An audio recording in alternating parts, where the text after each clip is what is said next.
Hey, what's going on, everybody? I'm Scavenger. Welcome to more Chasing Sunsets. We're going to continue right where we left off, as always. So go ahead, sit down, relax. Let's get into today's episode.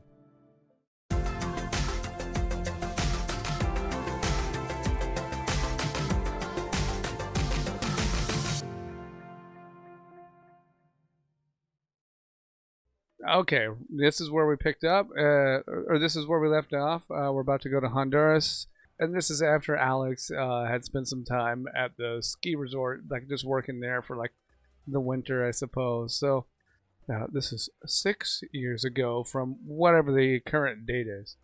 So I think we're already in Honduras. Okay, all right. So right before we get started, if you guys decide you like the video, you want to see more, whatever, maybe you like the channel, make sure you smack that like button. Subscribe to the channel if you haven't done so already. Click that bell icon, that way you know when I'm going live and uploading new content. And you know what? If you want to further support the channel, you can always check out that Patreon link and maybe consider becoming a Patreon supporter. Anyway, now we can get into this and let's see what Alex is doing in Honduras. Jesus, it's hot tonight. At least they keep the beer cold. Cheap too. I gave Miguel a 23 hours ago and they just keep coming. Is that Cerveza Bravo? Is that what this says? I don't know. I'm not going to try to pretend I know how to pronounce. I think it's just Cerveza Bravo. Huh. I know what he's trying to say. What have we here? A Canadian? No. American? I avoid labels. I'm just a guy enjoying a cold beer on a hot evening. An attractive woman sits across from you and looks you over. You know, I have cold cerveza at my place too. No shortage here either. Oh, you had something else in mind. You have no idea. This place is so dusty. She probably had, yeah, I was gonna say, she probably has a Spanish accent, but I'm not gonna go there. I'm not gonna try it. I'm just not gonna try it. Her Spanish accent is pretty heavy, but her English is on point. Tempting. He looks so young compared to her too. But Miguel would miss me. And we just had a breakthrough in therapy. The bartender? I don't understand. Enough about him. Let's get out of here. It's such a short walk to paradise. I'm not often so forward, but I don't know what that means. I don't know what that means, everyone. I don't even know how to pronounce these words. I think she's offering love making, but I don't know. Wait, what? Is that your boyfriend behind you, lady? He looks muy upset. Oh, look. Who's this guy? Oh, he just said, "Get the fuck out." The woman shoots a venomous glance at the newcomer, but does as she's told. Okay, she's like, I don't know. I don't know Spanish. Okay, but something's going on here. Bye. If she's your girl, you didn't have anything to worry about, amigo. Either way, thanks for saving me the trouble. The man raises an inquisitive eyebrow. She wasn't my type. No redheads around here. You should put that right on the brochure. The large man sits in the chair the woman just vacated and looks at you intently. You're making me a little nervous, friend. Wonder how drunk Alex is. Kind of makes me rethink the whole Han Solo shooting first thing. Okay, alright. What? Never mind. This just reminds me of someone I used to know. You should be more careful. That woman was scouting you out to see if you were kidnapping or not. Well, how do you know that? Do women offer their bodies before their names where you come from? Well, no, not usually. The stranger's accent was difficult to place, but it wasn't local. Alright, this guy has an accent too. I wonder what his accent is. Nah, whatever. It's American now. Jesus, this guy looks like a Terminator. If he wanted to wreck my day, he'd have already done it. Speaking of names, David. Just David? Just David. Alex. So, why the concern for a stranger's welfare, David? I almost kept walking. But you reminded me of someone I used to know. I didn't know it at the time, but it was a beginning of a brotherhood. My first best friend since Jay. David had been an Israeli soldier. Okay, he's Israeli. That's where the accent comes from. Again, another accent I cannot pull off. Anyway, he was an Israeli soldier who had gotten captured in the Golan when he was younger. Wow, I can't even imagine what POWs go through. Clearly he was freed, or escaped at some point. I don't know any details. He refused to talk about his captivity. All I know is that when he returned home, he wasn't a foot soldier anymore. He was inducted into IDF Special Forces. You could have had a worse wingman. You got that right. I guess something went sideways during one of his ops a couple of years in. He left the service after that, and it was just chance that we crossed paths in Honduras. That butterfly effect again. What happened then? I think he saw a kindred spirit in me and took me under his wing. Up until then, we had just been wandering randomly, finding excuses to avoid coming home. Now we wandered with purpose. What's the difference, Alex? It was like we were both checking boxes off our bucket lists. Walter, the places we saw. We touched the Great Pyramids. David must have been popular in Egypt. Okay, I get that. You guys will have to look into that. He's Israeli, and he's in Egypt, so... Let's just say the man had an impressive collection of names and passports. Okay, so he didn't go to Egypt as an Israeli. We hiked the Great Wall of China? Certainly not all of it. Enough of it. We camped at the foot of Kilimanjaro after kayaking up the Pangani River. We saw elephants. Tuesday is ladies' night here, if that's your thing. All right, Walter. Walter's got a sense of humor. All right. We climbed K2, Walter. Look at that guy. Look at David. He doesn't smile much, does he? That's quite an itinerary. What's next? Antarctica? Oklahoma. Why are we in Oklahoma? Oh, that feels a bit anticlimactic. Whatever. I mean, we found things to do no matter where we ended up. And now we're in the Russian Federation. Okay. Alright. What are we doing here? Going up in Boston, I didn't even think it was possible to see this many stars. He didn't talk much. It's noon at home right now, and James will be watching the game. Okay, David. Why do you not talk? How long has it been since I just relaxed and watched TV? Who needs TV? These stars are the only thing worth watching. There we go. There's some words from David. I don't miss the stupid shows. I miss the family time. We always watched The Incredible Race together. Was it a stupid show? It was an interesting one. Small teams competing against each other. Foot races. Well, sometimes. Mostly it was just to complete a goal of some kind. Sounds like a stupid show. Maybe. Dad liked it because he said the team that always won was the one that worked best together. Like us. We're a good team. You can fight, hunt, cook, climb, and shoot with the best of them. And you have a trust fund. Yes, great team. Hey, I've picked up some skills. If you call writing in that book all the time a skill. Writing a romance novel? No, I'm keeping a log of the places we go and the things we see. That would make a stupid show. I suppose it would. Speaking of skill, it is time for you to learn a new one. Is this your way of getting me to clean the fish? No, you're too soft. What? I'm in the best shape of my life. You cannot fight. Worse, I believe you would try when you should run. Run? I'm no coward.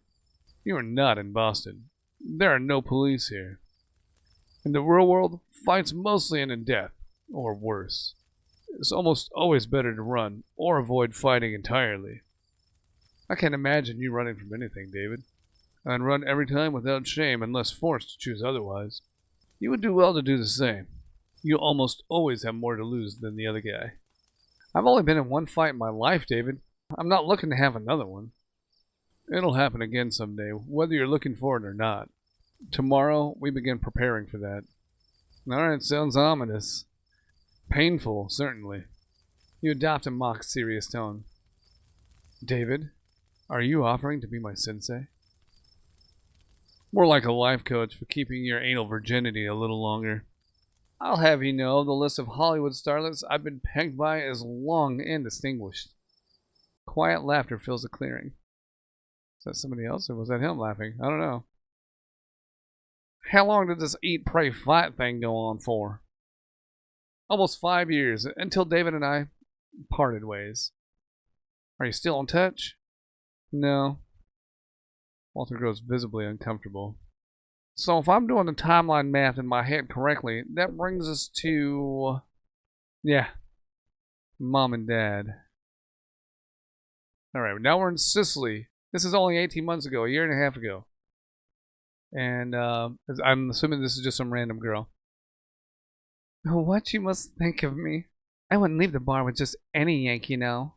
Okay, also not American. Also, I don't know her accent. Also, we're doing an American accent. Even when they look like you. Oh, now Alex has adopted the grunting. He's a strong silent type now. And he is a little bit more built. He's a little chiseled. Not a chatty fella, are you?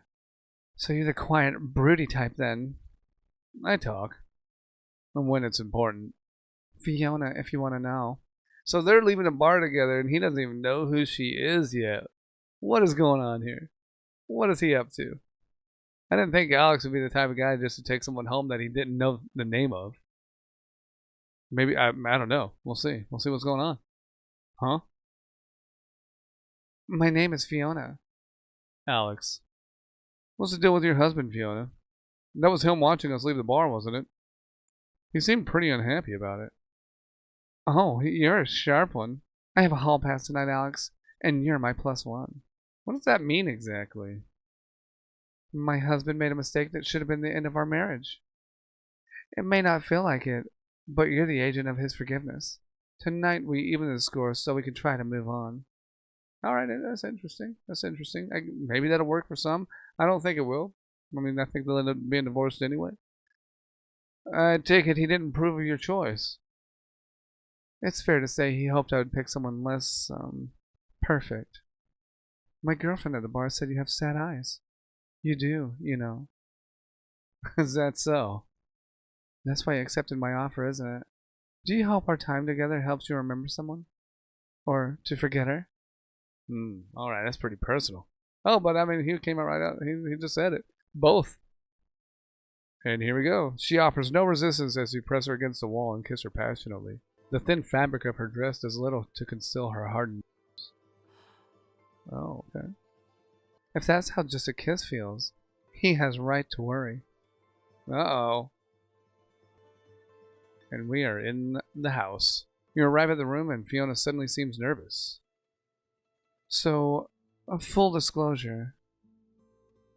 My husband was my first, and I've never cheated on him. Not once. I asked myself if he had these doubts when he was with her. I asked myself if perhaps it was enough that he saw me leave with you. Until that kiss in the alley. Only now my doubts have changed. Go if you want. I won't try to change your mind. You misunderstand. I meant that it doesn't feel like I'm settling a score anymore.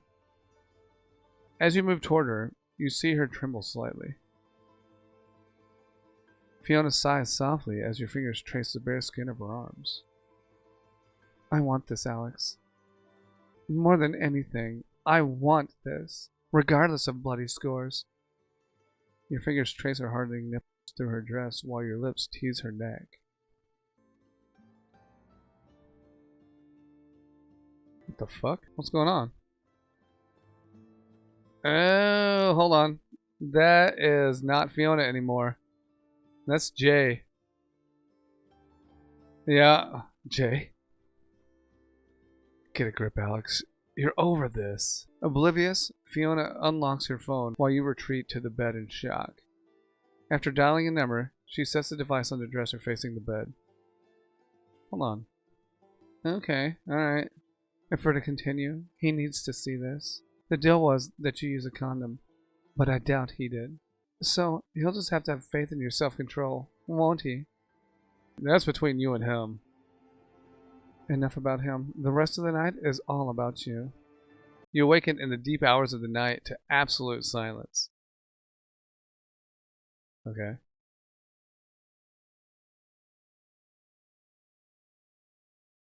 What time is it anyway? The streets are never this quiet. You feel the bed jiggle and remember you didn't fall asleep alone. Oh, Fiona's still here. If I'm careful, maybe I can sneak out without her waking up. You're about to slide out of bed when you feel cool fingertips caress your chest. Jay? What the fuck? They're gone, Alex. What? Come home. And... oh, that's my phone. You're startled awake from your nightmare by your phone's vibration. You're relieved to see Fiona sleeping soundly right where you left her. Just a bad dream. You sit up quickly and answer with a whisper, hoping to avoid waking her. Hello? Alex? This is Alex. Sis? It's so strange that you called.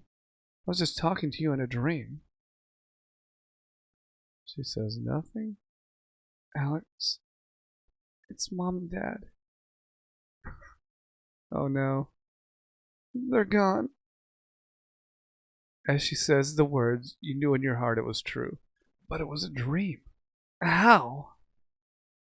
Thick with emotion, your voice emerges in a tortured rasp. They were on vacation in Scotland.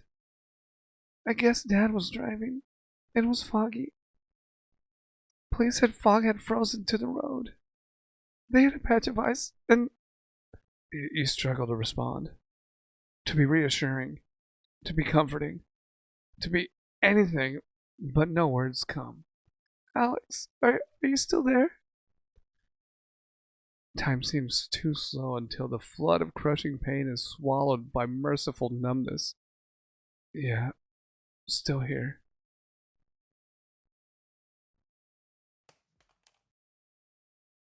Oh shit. Oh fuck.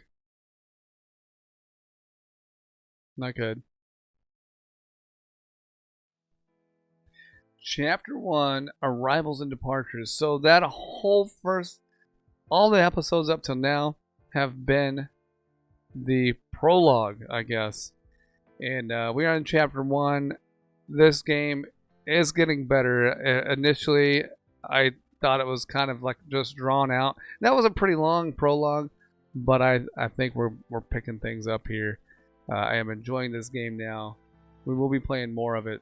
So I hope you all will join me in another episode at a later date. I can't tell you when it will be, but yeah, if you like this one, go ahead and make sure you smack that like button. Subscribe to the channel if you haven't done so already. And if you want to see an unedited version of this video right here, make sure you check out the Patreon link. And if you're a $5 member or higher, you get access to some of the unedited or uncensored versions of the gameplays I do. So, thank you so much. See you guys again later. Bye-bye.